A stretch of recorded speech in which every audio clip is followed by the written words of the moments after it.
നമസ്കാരം. കേരളത്തിൽ മുഖ്യമന്ത്രി പിണറായി വിജയൻ എങ്ങനെയാണ് ഒരു വാർത്താ ബ്രാൻഡായി മാറണമെന്ന് ഒന്ന് പരിശോധിച്ച് നോക്കി. ചിരിച്ചാൽ വാർത്ത എങ്ങനെ? പരിഹാസമായിട്ടും കുറ്റപ്പെടുത്തലായിട്ടും. ഗൗരവതരത്തിൽ പോയാൽ ധാർഷ്ട്യം, ധിക്കാരി, അഹങ്കാരി ചാപ്പ.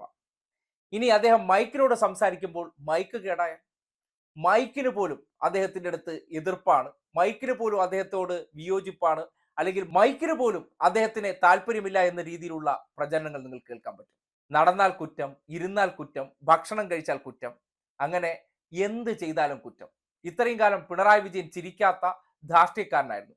കഴിഞ്ഞ ദിവസം പല ചോദ്യങ്ങൾ, അതായത് പരിഹാസമായിട്ടുള്ള ചോദ്യങ്ങൾ ചോദിക്കുന്ന സന്ദർഭങ്ങളിൽ ചില കാര്യങ്ങൾ വ്യക്തമായി പറഞ്ഞതിന് ശേഷവും കേരളത്തിലെ മാധ്യമങ്ങളുടെ താല്പര്യമുള്ള ചോദ്യങ്ങളെ അദ്ദേഹം ചിരിച്ച് അവഗണിച്ചു കഴിഞ്ഞപ്പോൾ ആ ചിരിയും അവർക്ക് വലിയ വാർത്തയായി, പരിഹാസമായി.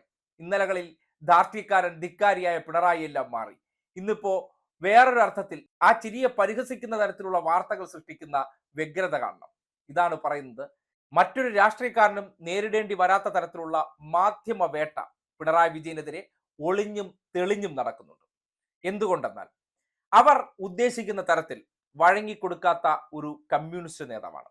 അവർ ആഗ്രഹിക്കുന്ന തരത്തിൽ അവരോട് ഒരു തരത്തിലും സമരസപ്പെടാത്ത ഒരു നേതാവാണ്. അപ്പോൾ സ്വാഭാവികമായിട്ടും നമ്മുടെ കയ്യിൽ ഒരു മാധ്യമമുണ്ട്. ആർക്കെതിരെയും എന്തും എഴുതാം. ആ എഴുതി കഴിഞ്ഞതിന് ശേഷം തിരിച്ച് മാധ്യമ സ്വാതന്ത്ര്യം എന്ന് പറയും. ആ എഴുതിയത് എന്തിനെന്ന് ചോദിച്ചു കഴിഞ്ഞാൽ ഇതാ മാധ്യമ പ്രവർത്തകരെ വേട്ടയാടുന്ന എന്നുള്ള മുറവിളി ഉണ്ടാകും.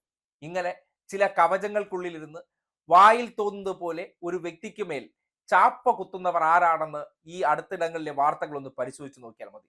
എന്തുകൊണ്ട് പിണറായി ഒഴികെ ബാക്കിയുള്ള ഒരു രാഷ്ട്രീയക്കാർക്കും ഈ പ്രശ്നമില്ല? അദ്ദേഹം ആവശ്യത്തിന് മാധ്യമങ്ങളെ കാണുന്നുണ്ട്, കാര്യങ്ങൾ വിശദീകരിക്കുന്നുണ്ട്. ഇനിയിപ്പോ കേന്ദ്ര സർക്കാരിന്റെ ഭാഗമായിട്ടുള്ള നരേന്ദ്രമോദി അല്ലെങ്കിൽ വിസുഗുരു മാധ്യമങ്ങളെ കാണുന്നില്ല. മാധ്യമങ്ങളോട് യാതൊരു തരത്തിലും സമരസപ്പെടലില്ല.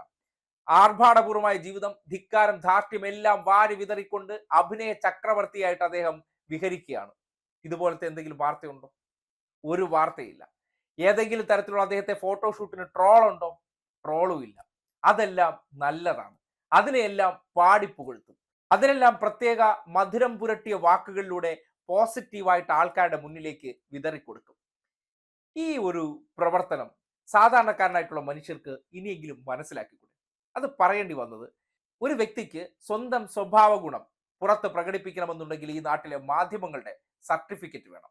അവിടെയാണ് പിണറായി എന്ന വ്യക്തിയെ സമ്മതിച്ചു കൊടുക്കുന്നത്. അത് കാര്യം കഴിഞ്ഞ കുറച്ച് ദിവസമായി പല കാര്യങ്ങളിലും, ഇപ്പോ എം.ആർ. അജിത് കുമാറിന്റെ വിഷയം, പിണറായി വിജയൻ റിപ്പോർട്ട് വരട്ടെ, മാറ്റാൻ സൗകര്യമില്ല എന്ന് പറയുകയാണ്.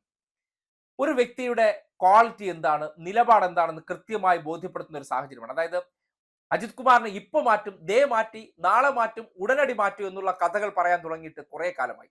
PV അൻവറിന്റെ ആ ഓഡിയോ പുറത്തു വന്നതിന് ശേഷം മുതൽ ഇവർ നിരന്തരം പറയുന്നുണ്ട്. പക്ഷേ ഇവർ പറയുന്നത് പോലെ ഒരു കാര്യങ്ങളും നടക്കുന്നില്ല.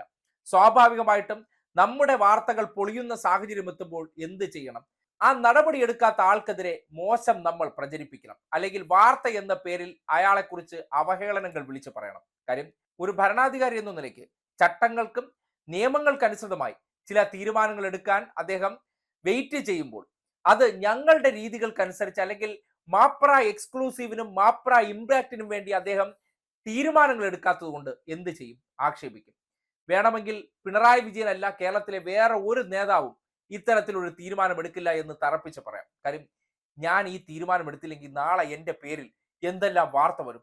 അവർ പല കാര്യങ്ങൾ എഴുതി പിടിപ്പിക്കും, എൻ്റെ ഇമേജിന് അത് കോട്ടമുണ്ടാക്കും, എനിക്കത് വലിയ ഡാമേജ് ഉണ്ടാക്കും. അതായത് തുമ്മിയാത്തെറിക്കുന്ന മൂക്കാണെങ്കിൽ അങ്ങ് പോട്ടെന്നാണ്. അങ്ങനത്തെ ഒരു ഇമേജ് വേണ്ടെന്നുള്ള നിലയ്ക്കാണ് താൻ ശരിയായ രീതിയിൽ ഒരു കാര്യം ചെയ്യത്തുള്ളൂ. ആ ശരിയായ രീതിക്ക് വേണ്ടി അദ്ദേഹം വെയിറ്റ് ചെയ്യുകയാണ്. ആ വെയിറ്റ് ചെയ്യുന്നതിന് അവർ വാർത്ത കൊടുക്കുന്ന രീതികൾക്കനുസരിച്ച് കാര്യങ്ങൾ നീക്കുപോക്കുണ്ടാകാതെ വരുമ്പോൾ ഒരു വ്യക്തി എങ്ങനെയൊക്കെ അധിക്ഷേപിക്കുന്നുണ്ടെന്നൊന്ന് കണ്ടു നോക്കിയേ. എത്ര തവണ ഇവർ പറഞ്ഞു അജിത് കുമാറിനെ ഇതാ മാറ്റി, ഇന്ന് മാറ്റി, നാളെ മാറ്റൂ എന്നൊക്കെ പറഞ്ഞിട്ട് ഒന്നും നടക്കുന്നില്ല. സ്വാഭാവികമായിട്ടും അവർ പറയുന്നതെല്ലാം പൊട്ടത്തരമാണ്, ഇതിലൊന്നും യാതൊരു അടിസ്ഥാനമില്ല എന്ന് ജനങ്ങൾ മനസ്സിലാക്കി തുടങ്ങുന്നു എന്ന് പറയുമ്പോൾ ആ തീരുമാനം എടുക്കാത്ത വ്യക്തിയെ സമൂഹത്തിന്റെ മുന്നിൽ അധിക്ഷേപിച്ചുകൊണ്ട് അവർ വീണ്ടും വീണ്ടും ആൾക്കാരെ തെറ്റിദ്ധാരണയിലേക്ക് നയിക്കാനാണ് ശ്രമിക്കുന്നത്. വേണമെങ്കിൽ ഈസി ആയിട്ട് മാധ്യമങ്ങളുടെ കയ്യടി കിട്ടുമെന്നുള്ള പ്രതീക്ഷയിൽ അജിത് കുമാറിനെ മാറ്റിക്കൊടുക്കാം. പക്ഷേ ഒരു രാഷ്ട്രീയ നേതാവിന്റെ ഇച്ഛാശക്തി അവിടെയാണ് കാണേണ്ടത്. കേരളത്തിലെ ഒരു രാഷ്ട്രീയ നേതാവും ഈ ഒരു ധൈര്യം കാണിക്കത്തില്ല. കാര്യം മാധ്യമങ്ങളിൽ വലിയ പരിലാളന ഉണ്ടാകുമെന്ന് കരുതിക്കൊണ്ടാണ് അവർ ഇതാ മാധ്യമങ്ങൾ പറയുന്ന കേട്ടില്ലേ, സമ്മർദ്ദത്തിലായില്ലേ, എന്തിനാണ് സംരക്ഷിക്കുന്നതെന്ന് ചില ഘടകകക്ഷി നേതാക്കന്മാരും ഇവർക്ക് വേണ്ടി കുഴലൂത്ത് നടത്തുന്ന പലരും പല അഭിപ്രായ പ്രകടനങ്ങളും നടത്തുന്നുണ്ടെങ്കിൽ അദ്ദേഹം ആ കാര്യത്തിലെല്ലാം പാറ പോലെ ഉറച്ചു നിൽക്കുകയാണ്. കാര്യം ഒരു വിഷയത്തിൽ നീതിയുക്തമായിട്ടുള്ള തീരുമാനം എടുക്കണമെന്നുണ്ടെങ്കിൽ അതിനെ സംബന്ധിച്ച് കൃത്യമായി അന്വേഷിച്ച് റിപ്പോർട്ട് വന്നതിന് ശേഷം മാത്രമേ നടപടി ഉണ്ടാകത്തുള്ളൂ. ആ തീരുമാനത്തിൽ ഉറച്ചു നിൽക്കുമ്പോൾ സ്വാഭാവികമായിട്ട് ഇവർ സൃഷ്ടിക്കുന്ന വാർത്താ കഥകൾക്കപ്പുറം അല്ലെങ്കിൽ വാർത്താ തിരക്കഥകൾക്കനുസരിച്ച് കാര്യങ്ങൾ നീക്കാതെ വന്നപ്പോൾ ഈ രീതിയിലുള്ള അധിക്ഷേപവും ഈ ഹിന്ദുവിൽ വന്ന വാർത്തയെ ഉപയോഗപ്പെടുത്തിക്കൊണ്ട് അദ്ദേഹത്തെ മലപ്പുറത്തെ ആക്ഷേപിച്ചു എന്ന കാര്യം പറയുമ്പോൾ, ഹിന്ദു വാർത്ത കൊടുത്തില്ലെന്ന് പറയുമ്പോൾ, ഒരു PR വാക്ക് കിട്ടുമ്പോൾ അതിലേക്ക് തുള്ളിച്ചാടി പോകുമ്പോൾ ഇന്നലകളിൽ പറഞ്ഞ വാചകങ്ങളെല്ലാം പെൻഡിങ് ആണ്. ഈ ഒരു രീതിയിലുള്ള കോലാഹലങ്ങൾ നടത്തിയിട്ടും അതിനെല്ലാം പുല്ലുവില കൽപ്പിച്ചുകൊണ്ട് അതൊന്നും തന്റെ പ്രശ്നമല്ലെന്നും എഴുതാൻ പറ്റുന്നത് മാക്സിമം എഴുതിക്കോ എന്ന തരത്തിലെ ഇവരോട് ഇങ്ങനെ നെഞ്ചും വിരിച്ച് തല ഉയർത്തിപ്പിടിച്ച ഒരാൾ നിൽക്കുന്നുണ്ടെങ്കിൽ അത് അയാളുടെ ക്വാളിറ്റി തന്നെയാണ്. സ്വന്തം നിലയ്ക്ക് അയാൾ ചെയ്യുന്ന പ്രവർത്തനങ്ങളിൽ അയാൾക്കുള്ള ആത്മവിശ്വാസം തന്നെയാണ്. ഒരു പക്ഷേ ഈ മാധ്യമങ്ങളുടെ പരിലാളനയ്ക്കനുസരിച്ച് ഈ നാട്ടിലെ രാഷ്ട്രീയ നേതാക്കന്മാരെല്ലാം മാറ്റ് അവരായിരുന്നെങ്കിൽ ഇതിനകത്ത് 10 തവണ മാറ്റി കൊടുത്തേനെ. എങ്കിൽ നാളെ ഇവരെന്താണ് എഴുതാൻ പോകുന്നത്? ഇതാ സർക്കാർ അജിത് കുമാറിനെ മാറ്റി തടിയൂരി എന്ന് എഴുതും. ആ സന്ദർഭത്തിൽ ഇവരെന്ത് ചെയ്യും? അതിനനുസരിച്ച് അടുത്ത തീരുമാനമെടുക്കാൻ പോകും. ഓരോ ദിവസവും ഇവരുടെ വാർത്താ കച്ചവടത്തിനനുസരിച്ച് തൽക്കാലം നിന്നുകൊടുക്കാൻ സൗകര്യമില്ലാത്ത ഒരു ഭരണാധികാരിയാണെന്ന് പ്രഖ്യാപിക്കുമ്പോൾ ഏതൊക്കെ തരത്തിലുള്ള പരിഹാസങ്ങൾ അതിൻ്റെ ഇടയിൽ കൊണ്ടുവരുന്നത്. ഒരു വ്യക്തിയെ വ്യക്തിപരമായി അധിക്ഷേപിച്ചുകൊണ്ട് ഈ സമൂഹത്തിന്റെ മുന്നിൽ അദ്ദേഹത്തിന്റെ ഇമേജ് തകർക്കാനും അദ്ദേഹത്തിന്റെ ക്രെഡിബിലിറ്റി നശിപ്പിക്കാനും ശ്രമിക്കുന്നുണ്ടെങ്കിൽ അതിനൊക്കെ പുല്ലുവില കൽപ്പിച്ചുകൊണ്ട് നീയൊക്കെ നിന്റെ പണിയെടുത്തോടാ, എനിക്കൊരു ചുക്ക് സംഭവിക്കില്ലെന്ന് പറയുന്ന ആ മനോഭാവം ഉണ്ടല്ലോ, അതിന് കൊടുക്കണം കയ്യടി എന്ന് നിസ്സംശയം പറയുകയാണ്.